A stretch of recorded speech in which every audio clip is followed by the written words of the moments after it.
Viewers, well, I come to a conclusion. There's still apply solar capacitors in the amplifier circuit, or suspect capacitors. It still makes that popping sound and gets quiet and intermittently loud. Volume's on 0. I'm still getting that problem. Not the aerial. Definitely not the aerial.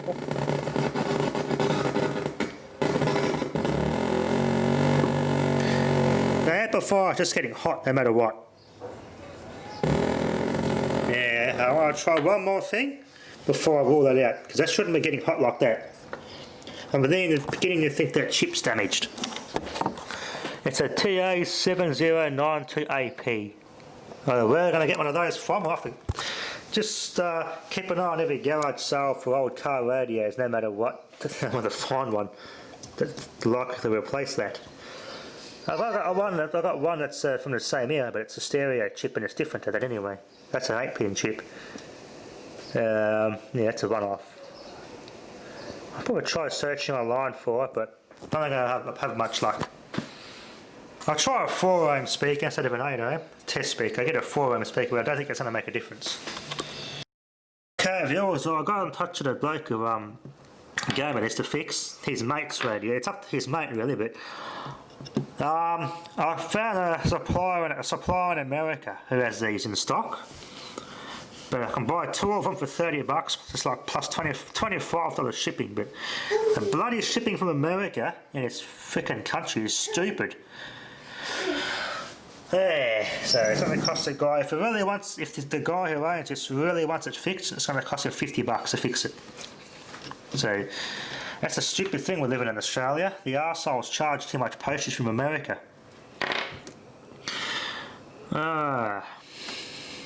If I really wanted to save money, I could send it to me family in Taiwan. That works out cheaper, postage from America. It's just sending it to Australia is expensive. If I put the family or my wife's family's address in my eBay account where I've seen these, I can get it shipping a lot cheaper, because I just send it to Taiwan and they can just send it to Australia via cheap air or very cheap postage, and I can get the shipping costs to be next to nothing then.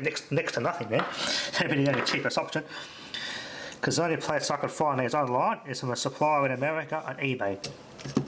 Exactly the same as that.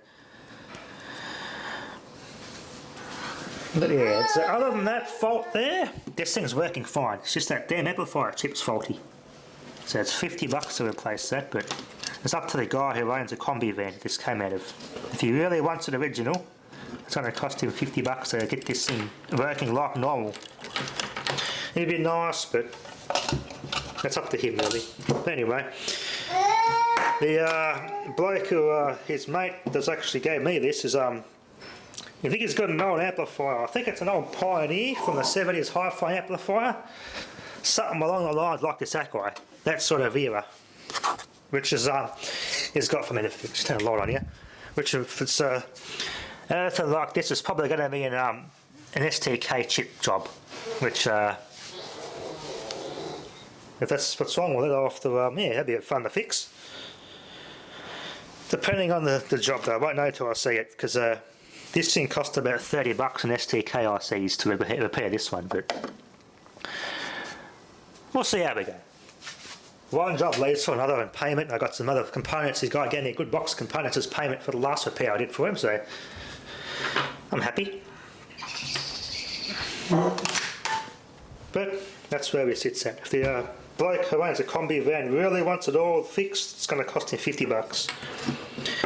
As I said, it's not mine. Personally, if it was mine, because of the rarity of something like this and the nostalgia and these car radios, this era, people do pay top dollar for them. Well, I've seen radios like this sold for $200 or $300. People that fix up old cars, for $50 for a parts, I'll put $50 in this to fix it, and I'll get my money back easily. So.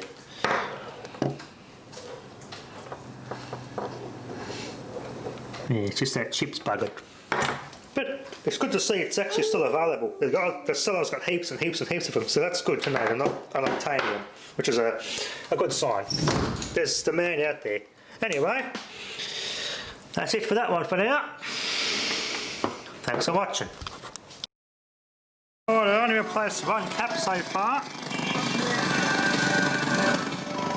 And I've just got this one here. Where is it here? Look at that, that's just rusted out and rotted. So the positive was pretty easy to identify as it was stuck to the circuit board, but negatives there. Old Nippon chemical, nothing left of that. That's just that capacitor change and it's already brought back to life.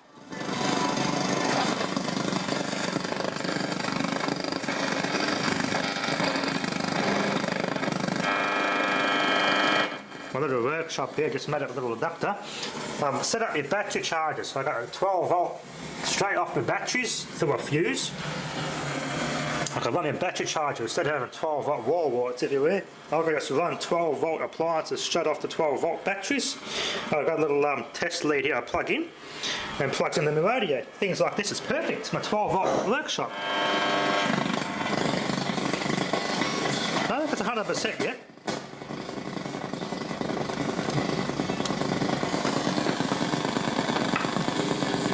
Still seems temperamental. Yeah. But we've got a speaker now. Pop, pop, pop, pop, pop. Look at that. Yeah, that's not supposed to do that noise. I'm going to have to fix that noise, so more capacitors are going to have to be changed. Now it's fixed.